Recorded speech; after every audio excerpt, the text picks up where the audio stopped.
La matinale d'Europe 1, 6h30, 9h. Thomas Soto.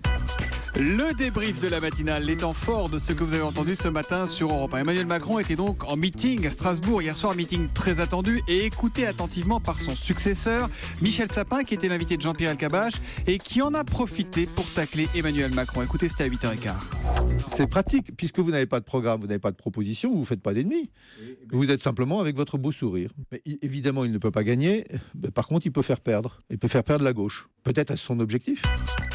30 ans après la mort de Coluche, sa femme Véronique Colucci organise une exposition pour lui rendre hommage. Ça se passe à l'Hôtel de Ville de Paris. Alors Coluche a-t-il vraiment envisagé d'être président de la République? Vous saviez qu'il avait été candidat pour 1980 et il voulait l'être. Écoutez la réponse de Madame Coluche, c'était à 7h45.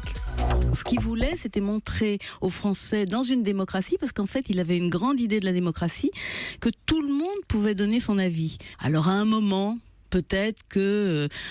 avec tous les gens qui débarquaient à la maison et qui lui disaient l'avenir de la France est entre tes mains, bon, c'est sûr que quand c'est annoncé par des penseurs de la Sorbonne ou des gens comme ça de haut grade, il a peut-être cru un peu. Peut-être, mais il n'a pas cru qu'il serait président, jamais, non. Voilà, l'exposition Coluche à l'Hôtel de Ville de Paris, ça commence demain, c'est jusqu'au 7 janvier, c'est gratuit, en partenariat avec Europe 1. On vous avait promis de vous faire gagner le livre de Coluche.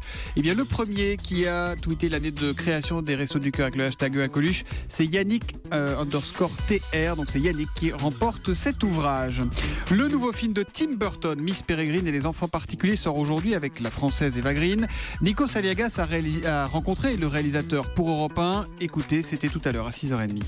C'est quelqu'un qui à la fois peut être drôle, émouvante, mystérieuse, forte, belle, tout ça à la fois. Et c'est pour ça que j'ai tout de suite pensé à elle pour le rôle de Miss Peregrine. Un mot à propos d'un autre immense acteur au casting de votre film, c'est Samuel L. Jackson. J'ai toujours rêvé de travailler avec lui. Il avait une prestance sur le tournage. C'est impressionnant de le voir jouer. C'est vraiment une personne qui a beaucoup de charisme. Voilà, Tim Burton qui répondait à Nikos Aliagas dans la matinale ce matin sur Europe 1.